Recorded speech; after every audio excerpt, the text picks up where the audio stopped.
This is Gilbert Gottfried, and I'm here with my co-host Frank Santopadre, and this is Gilbert and Frank's Amazing Colossal Obsessions, once again recorded at Nutmeg with our engineer Frank Verderosa. The indispensable Frank Verderosa. Frankie, what would we do without you? Oh, I'd like to find out. Hey! So we did a 90th birthday episode about Jerry Lewis. Yes. Joseph Levitch. Yeah. We did a 100th birthday tribute to Mr. Gleason. Yeah. And, our fans on Facebook keep me abreast of everything that's happening, all the milestones. Oh, yeah. Yesterday. I get those. You get them, too. Yeah. Yesterday, Mr. Paul Lynde would have been 90, born on June 13th, 1926. Yeah. Now, I worked on Hollywood Squares, of course, years after. Right, sure. The original You Paul fool! Lynde. Yes. You could find that on YouTube. Yeah, and Look for the YouTube. I recommend you do. The You Fool episode. So with us, it was like, it was Whoopi Goldberg was sent to Square, and then later on Henry Winkler was the producer. But back then, with the original, with Peter Marshall. Yep, our former guest. Yeah. And Paul Lynde was their top guy, their Center Square. And so one of the producers of the Hollywood Squares, when I was on, it was also a producer on the original. Oh, I don't think I knew that. Yeah.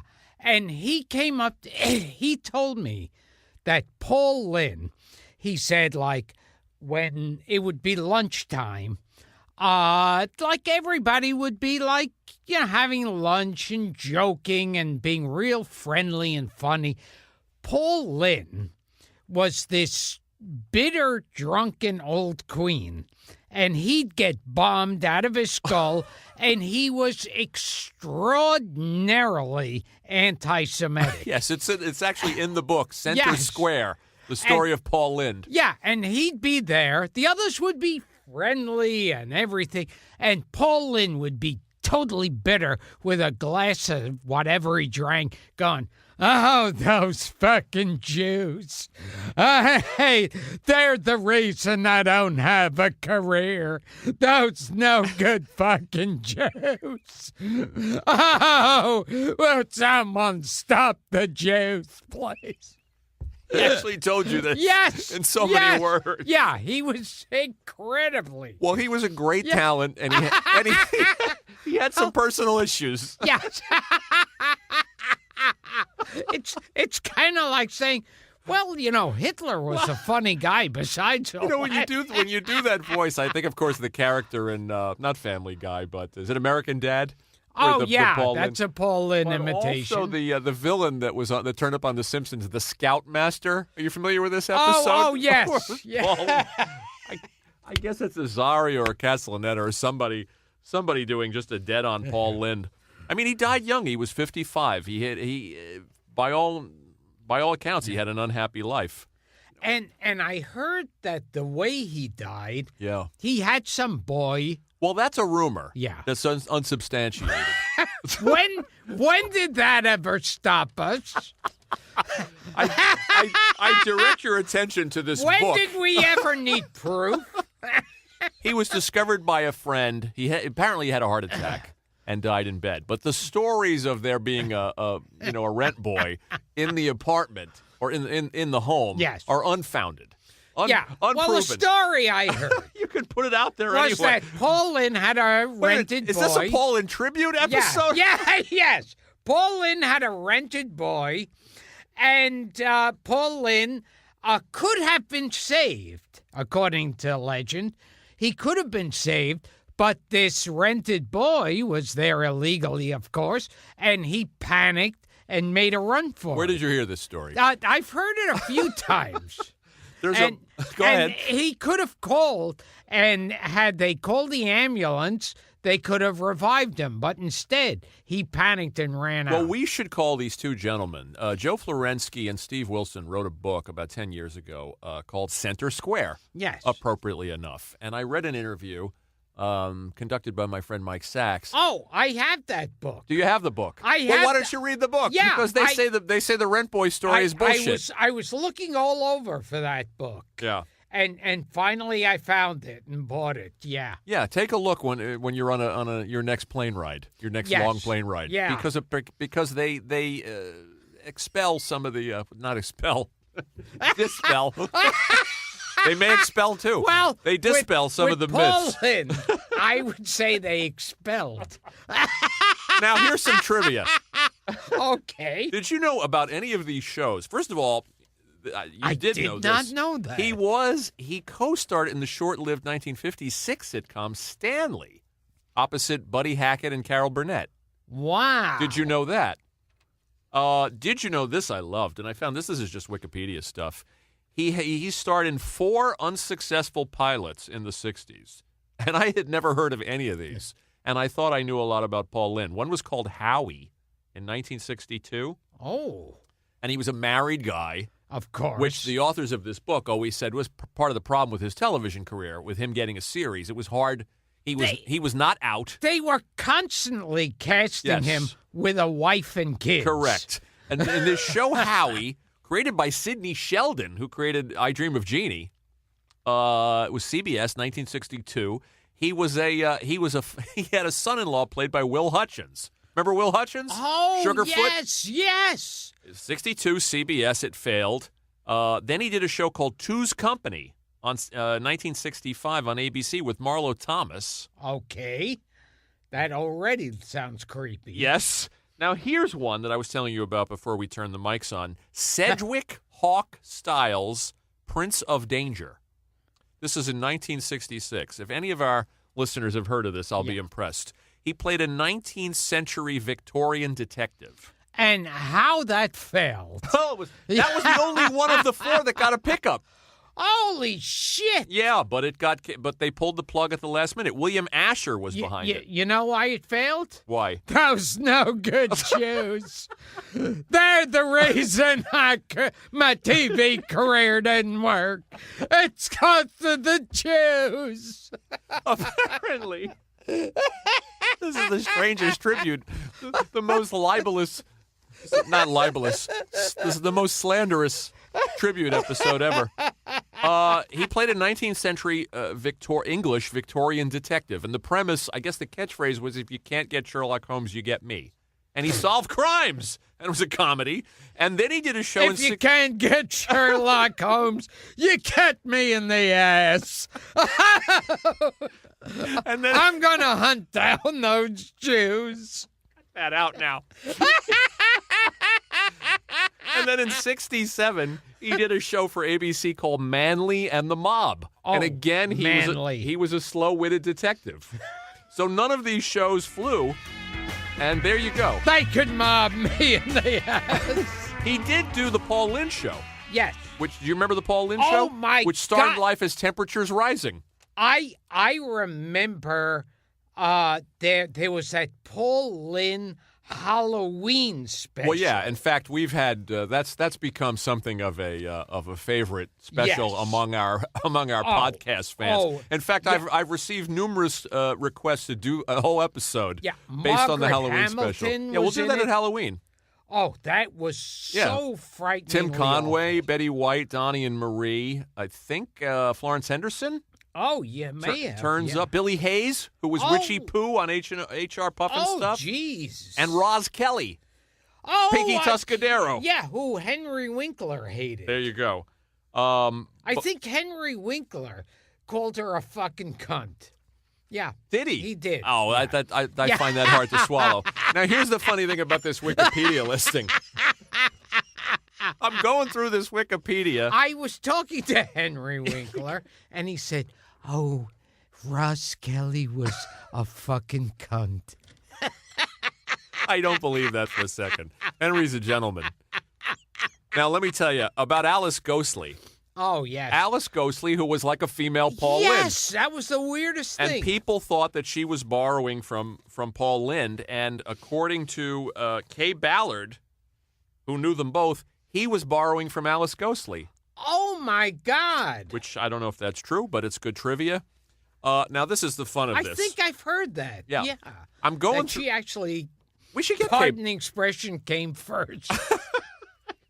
when Paul Lynde and Alice Ghostly, she came first. We should get Kay Ballard on this show. Yeah, Alice Oh, Ghostly's. yeah.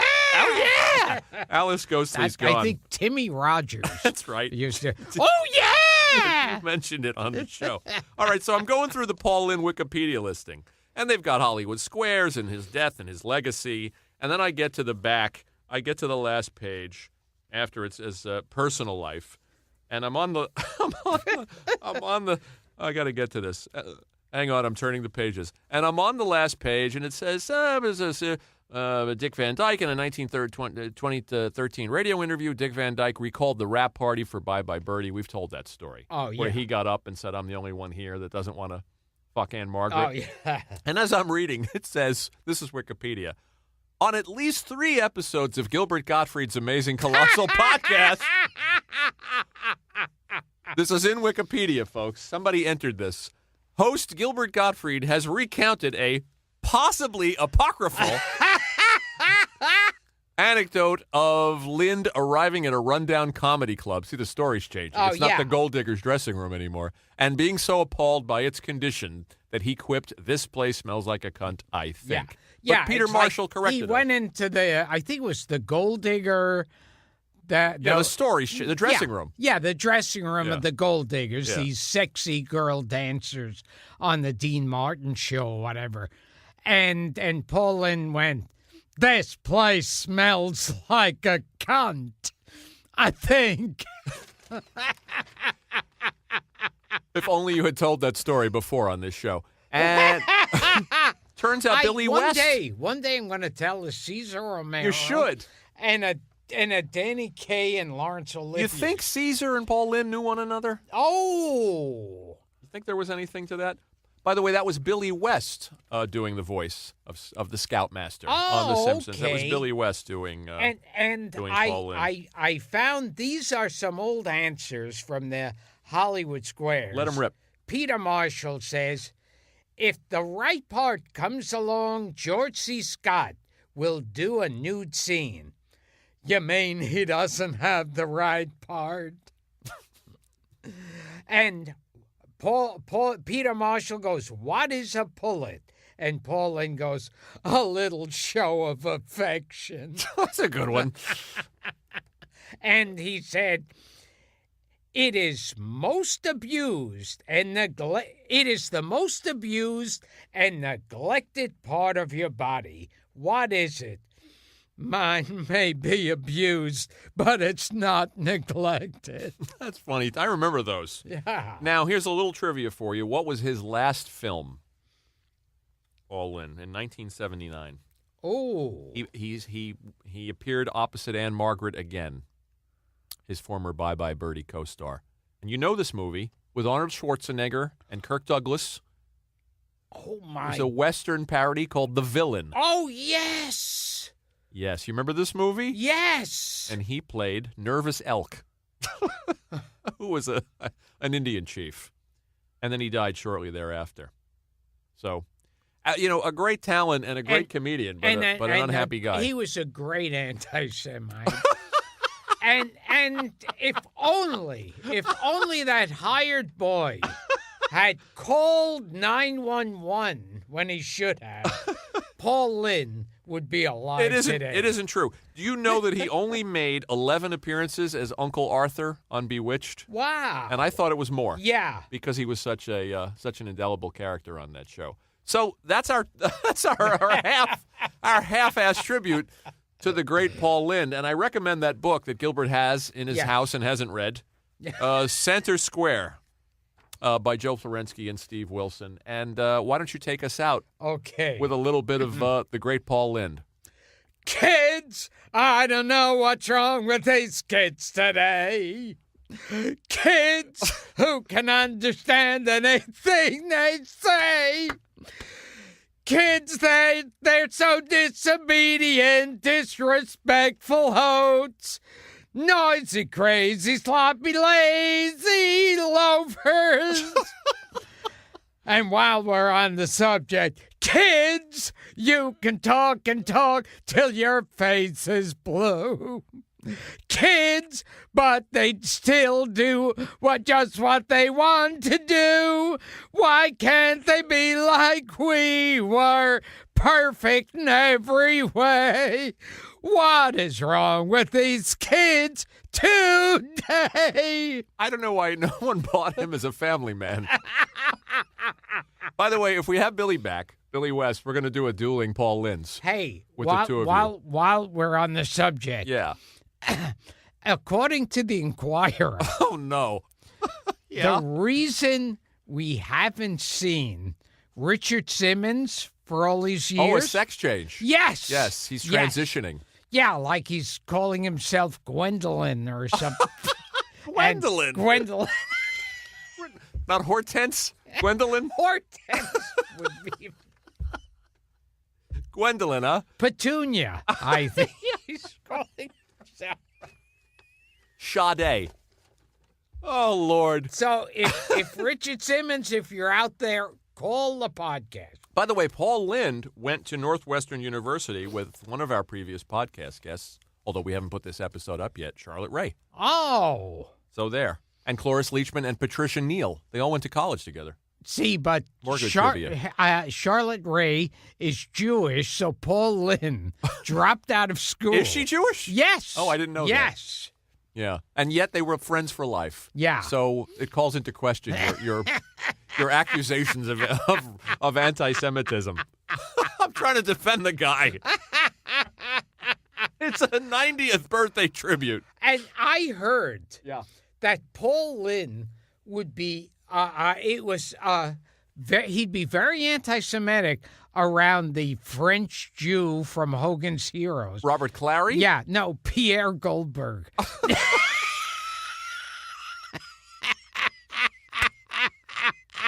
I got nothing. So- If anybody out there can find anything on these pilots, Sedgwick Hawk Styles, Prince of Danger, and Manly and the Mob, please contact us. And All right, sir. This has been Gilbert and Frank's Amazing Colossal Upset. Don't sue. Here we go, boys.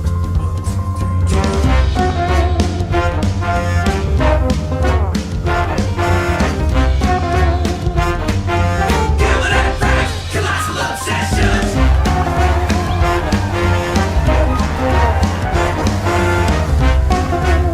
Gilbert and Frank's Colossal Obsessions.